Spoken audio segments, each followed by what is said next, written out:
everybody, Nathan Hall here. By now you should have your copy of Astro City. We're going to get started right with the first story. We're going to look at this guy, the Samaritan. So getting started, we talked a lot about Heroes Quest coming of age. We're going to get more into those later, I promise. Both of those are going to show up a lot, in particular with American-born Chinese, and we're going to see them in some of these other stories coming up. Although some of them we'll look at, well, Hero's Quest is different than a villain's quest. So let's look at this superhero and who he reminds you of. Big thing we're going to look at here is setting and character. We're also going to look at influences. And that brings us to our big thing. So the Samaritan. He's a lot like Superman, isn't he? For those of you who've never seen Superman before, welcome out of your cave. I'm sure the world is a very bright place. What do they have in common? They both fly around, both super strong, both in those tight suits. Both even wear red, white, and blue. And you have a little bit of yellow to kind of offset it. Actually, no, I guess Superman doesn't have white. I never noticed that before. Okay, but that's some of the differences. Notice how the color scheme's a little different. You're going to see their powers don't work the same. And next week we're going to go into the origin stories. You're going to see the Samaritan's quite a bit different than Superman on this one. So the Samaritan you could call a pastiche. He clearly imitates Superman in an embracing way. So it's not exactly copying. He's not making fun of Superman. It's like, here's some good things about Superman, but at the same time, here's something noble you probably didn't think about Superman. And that's going to bring us to the whole point of our story.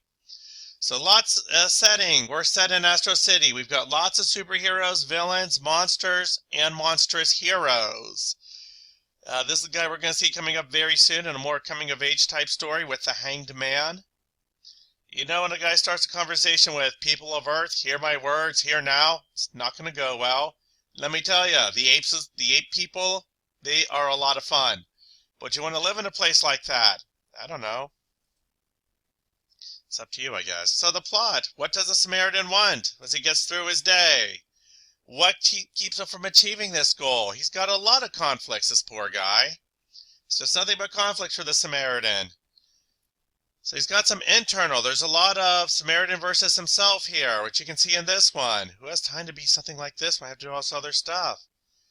He chastises himself because taking second to make sure the little girl's happy about getting her kitty back almost cost a man his life somewhere else in the world. So he's wearing himself out. He's getting exhausted. And yet, if he does stop or slow down, people are going to die. And those are just some of his conflicts. He also goes up against nature. He stops a tidal wave. He goes up against the incarnation of living fear and nightmares. That's pretty supernatural there. He goes up against society in a way.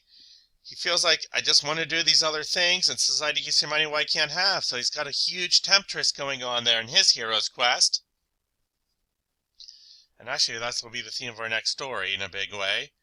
So our conflicts, we have the internal. His crisis, in this case, it's not really good versus evil. Should I do the right thing or wrong thing? Saving yourself is a good thing. Saving others is a good thing. What if you have to choose? That's the situation this poor guy's in. Think about that for Superman, always running around and stuff. So external. He has his nemesis he has to fight. A lot of bad guys he briefly foils. Nature. Well, geez, he does take down a tidal wave. You don't fight nature much more than that. Society.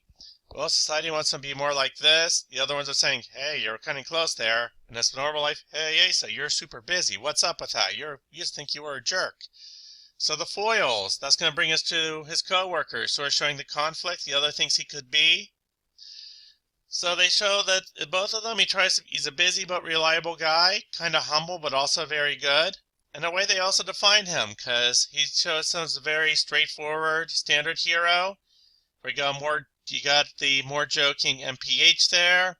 Got kind of the darker Blackberry Pierre and so forth. And we'll look at some of these other heroes later. Weakness. The Empyrean Web is going to come a bit more in the story, but notice that early on he encounters weakness to it. That Living Nightmare punches through it, and we're going to bring him next to his nemesis. Living Nightmare comes through a lot, gets the most panel space. And when he punches in the sun, he knows he's going to see it again. He knows it's not over. And at times that thing's even been redeemed, but then it's been lost. So that's also a big part of the superhero. Some even say the real battle between Batman and the Joker is the battle for the same soul. That it's, in effect, a battle for order versus chaos. Working hard versus getting the instant gratification. A lot going on like that with comics. A lot of symbolism there. That's why I spent so much time talking about that. So more about Hero's Journey Coming of Age will be coming up. This activity, just make sure you can tell the elements of a story for your analysis, and I will ask you some reflection questions because I like to ask those kinds of questions. So anything concerning you, come to the live class Monday morning. Otherwise, just contact me in the cafe or someone else in cafe.